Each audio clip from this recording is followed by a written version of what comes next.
The film starts with a boy called Andy Davis uses his toys to act out a bank robbery. The bank is a cardboard box. The robber is Mr. Potato Head assisted by Slinky Dog and the bystanders include Bo Peep and her sheep. The day is saved by Cowboy Doll, Woody playing the sheriff. With help from Rex the dinosaur, Woody is the only toy who gets to say his own lines because he has a pull string that makes him say things like reach for the sky. And you're my favorite deputy. During the opening credit, You've got a friend in me. And he takes Woody downstairs to find his mother decorating the dining room for his birthday party. He asks if they can leave the decorations up until they move, and his mom agrees. She says the guests will arrive soon and sends him back upstairs to get his baby sister Molly, whose crib is in his room. Andy tosses Woody onto his bed before he pulls Molly out of her crib and carries her away. Woody and the other toys have seemed limp and inanimate up to this point, but as soon as Andy leaves the room, Woody sits up and expresses surprise that the birthday party is today.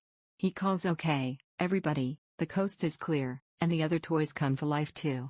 Woody calls a staff meeting and tells Slinky Dog to spread the word. Within a few minutes, during which Bo Peep makes a date with Woody for that evening, all the toys are assembled. Woody starts by reminding them all to find a moving buddy so they don't get lost when the Davis family moves to their new house, which will happen in a week. Then he tries to downplay the news that Andy's birthday party is happening today, but it causes a commotion as the toys know that Andy's actual birthday is until next week. Rex worries that someone will give Andy another dinosaur, and many of the toys have similar concerns. Woody points out that it makes sense to have the party before the move, then tries to calm them down. He's interrupted when Han the piggy bank, stationed near the window, announces that the guests are arriving. The toys rush to the window to see the presents the kids are bringing. The bigger boxes make them especially nervous. Han predicts we're next month's garage sale fodder for sure. Woody finally says, "If I send out the troops, will you all calm down?" Sending out the troops means that the little green plastic soldiers, led by Sarge, lower the baby monitor to the first floor and hide with it in a potted plant, where they can observe the opening of the gifts and report back to the toys in Andy's room. At first, the presents seem non-threatening and a lunchbox, bed sheets, who invited that kid? Wonders Mr. Potato Head, a battleship game. But Andy's mom pulls a surprise present from the closet. Andy's very excited about it, but before they hear what it is, Rex knocks the speaker off the table and the batteries fall out. Sarge warns that the kids are headed upstairs, but the toys barely have time to resume their previous positions before the stampede thunders in. One of the kids, Andy, sweeps Woody off the bed, saying "Mega space, this is where the spaceship lands." They put something down where Woody was, then Andy's mom calls them back down to play games and suddenly the room is empty again. The toys creep out of their hiding places to see the new toy, pausing in surprise when Woody crawls out from under the bed. The new toy has taken Woody's place on the bed, which causes consternation. Woody reminds them that no one is being replaced, and they look up to see what's on the bed. It's Buzz Lightyear Space Ranger, Universe Protection Unit. Buzz believes he's crash-landed on a strange planet on the way to Sector 12, and his ship, his box, is damaged. Woody welcomes Buzz to Andy's room and tries to explain that Buzz has landed in Woody's usual spot.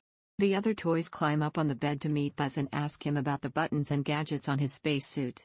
They're impressed with Buzz's voice recordings and M-A quality sound system in M-, not like Woody's pull-string activated voice, which sounds like a car ran over it.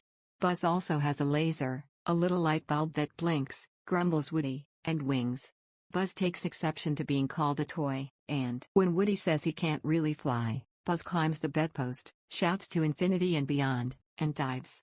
He bounces off a rubber ball, does a loop-de-loop on the racetrack, and gets stuck for a few rotations on the toy plane tethered to the ceiling before flipping down and landing neatly back on the bed. All the toys are dazzled except Woody, who says that wasn't flying, that was falling with style. In the montage that follows, soundtrack, Randy Newman's Strange Things Are Happening to Me. Andy has Buzz shoot Woody, then puts on a cardboard replica of Buzz's helmet and wings. A Western-themed poster in Andy's room is replaced by 2 Buzz Lightyear posters, and drawings of Woody on the bulletin board are covered with drawings of Buzz. The Western-style bedspread disappears, the new one is emblazoned with Buzz's image and his name. In the final indignity, Andy takes Buzz to bed and leaves Woody in the covered wagon toy chest. Some alarming noises draw the toys to the open window, where they can see the neighbor kid, Sid, who's about to blow up a combat car action figure. Sid's dog Scud, a brown and white bull terrier, is tied up nearby and barking like crazy. Buzz thanks Sid, who's laughing maniacally, is a happy child. The others explain that he tortures toys. Buzz wants to help the doomed toy soldier, but Sid lights the fuse and Andy's toys duck as debris goes flying. When they look again, there's no sign of Carl. "The sooner we move, the better," says Bo Peep. Andy's mom suggests dinner at Pizza Planet, a space-themed restaurant, and tells Andy he can bring one toy. Doubting that Andy will choose him unless Buzz is unavailable, Woody plans to trap Buzz in a gap behind Andy's desk. The plan backfires and Buzz falls out the window into the bushes below. The other toys accuse Woody of pushing Buzz out the window out of jealousy, but as they are about to punish him, Andy returns. Failing to find Buzz, he grabs Woody and the family drives off in M-, but not before Buzz crawls out of his bush and climbs on the back of a minivan. While Andy's mother refuels the car at a Dynaco station, Woody wonders how he can convince the other toys that Buzz's fall was an accident. Suddenly Buzz appears. Woody is delighted, though more for his own sake than Buzz's. "I'm saved," but Buzz is very bitter over what Woody did to him. The two fight and roll out of the car, which drives off and leaves them stranded. Luckily, Woody sees another vehicle heading for Pizza Planet and knows that they can meet Andy there. He tricks Buzz into coming with him, but only because if he came home without Buzz, the other toys would attack him. Buzz insists on riding in the cockpit, the front seat, so he can wear a seatbelt. Woody climbs in the back and gets thrown about by the driver's erratic maneuvers. They reach Pizza Planet and hide in discarded food packaging so they can sneak through the front door. Woody quickly spots the Davises, but Buzz climbs into a claw crane machine shaped like a spaceship, thinking it's the ship home Woody promised him.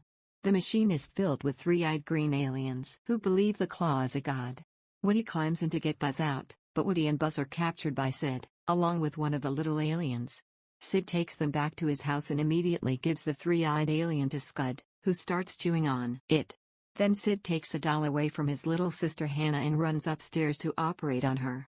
No one's ever attempted a double bypass brain transplant before. Woody and Buzz, still in Sid's backpack, look on in horror as Sid replaces the doll's head with the head of a toy pterodactyl and gleefully gives it back to Hannah, who shrieks for her mother and runs away. Sid follows.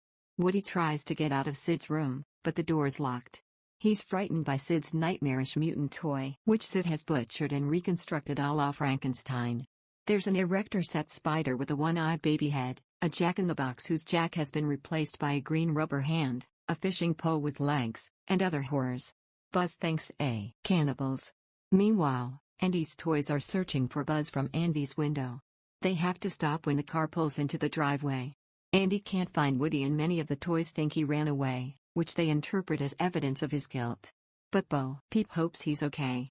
Next morning, Sid interrogates Woody about the location of the rebel base.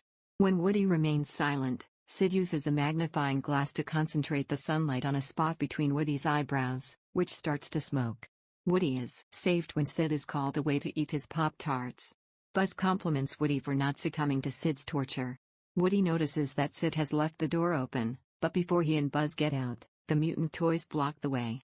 Buzz tries his laser on them and is puzzled when it doesn't work. Woody pushes the button that activates Buzz's karate chop action and frog marches him through the crowd of toys, which parts to let them through. Woody drops Buzz as soon as they reach the door and runs down the stairs saying there's no place like home, there's no place like home, a la Dorothy in The Wizard of Oz, 1939. On the landing, he finds Scud, scary even in his sleep. He backs up, then Buzz grabs him and stares. But the ring on Woody's pull string catches on the wrought iron stair railing, and he says, involuntarily, "Yeehaw. Giddy up, partner in M-, we got to get this wagon train a-movin'." Of course the dog wakes up and comes to investigate. Buzz says split up and runs through an open door. Woody pulls another door closed behind him. Buzz sees someone asleep in a recliner and notices that the television is on. A voice is saying, "Come in, Buzz Lightyear. This is Star Command." At first Buzz thinks Star Command is really trying to reach him, and fiddles with the radio on his suit. But as the commercial enumerates his features and adds a disclaimer that Buzz is not a flying toy, Buzz begins to believe that he really is, as Woody keeps telling him, only a child's plaything.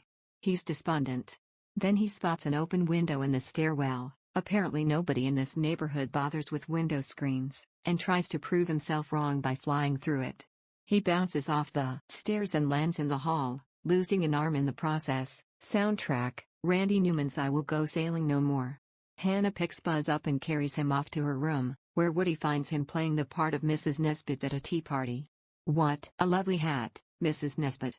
It goes quite well with your head. Woody imitates Hannah's mother's voice to lure Hannah out of the room so he can rescue Buzz. Buzz is raving and depressed, but when he wails that he can't even fly out the window, it gives Woody an idea. He opens the window in Sid's room and calls over to Andy's room, where Ham is beating Mr. Potato Head at Battleship. Most of the toys seem glad to see him. He tosses a string of Christmas lights across and tells them to tie it to something, but Mr. Potato Head says how about we don't? And tries to convince the other toys that they should leave Woody where he is. Woody tells them Buzz is with him, but Buzz won't come to the window where the toys in Andy's room can see him, though he does throw Woody his detached arm. Woody uses the arm to make the toys think Buzz is standing next to him, but eventually slips up and they see that the arm isn't attached to Buzz. They react pretty much the way people would react to a severed human arm, with horror and disgust. They let go of the string of lights, which falls to the ground. When Woody begs them to listen, they leave the window, except for Slink, who closes the blinds. Woody cries. Down on the floor, Sid's mutant toys have surrounded Buzz. When Woody tries to drive them off, the baby-headed spider comes at him and takes away Buzz's arm. Woody can't break through the group around Buzz, but he's sure they're killing him until the crowd of toys breaks up and reveals Buzz with his arm reattached. But they're cannibals, Woody says. We saw them eat those other toys. Then he looks at Sid's toys again, and notices that Hannah's doll and the pterodactyl have their own heads back. Realizing Hess misjudged them, he's trying to apologize when they all disappear under the bed and Sid comes back. Sid has a rocket. His first thought is to use it on Woody, but Woody's hiding, so he picks up Buzz instead. I've always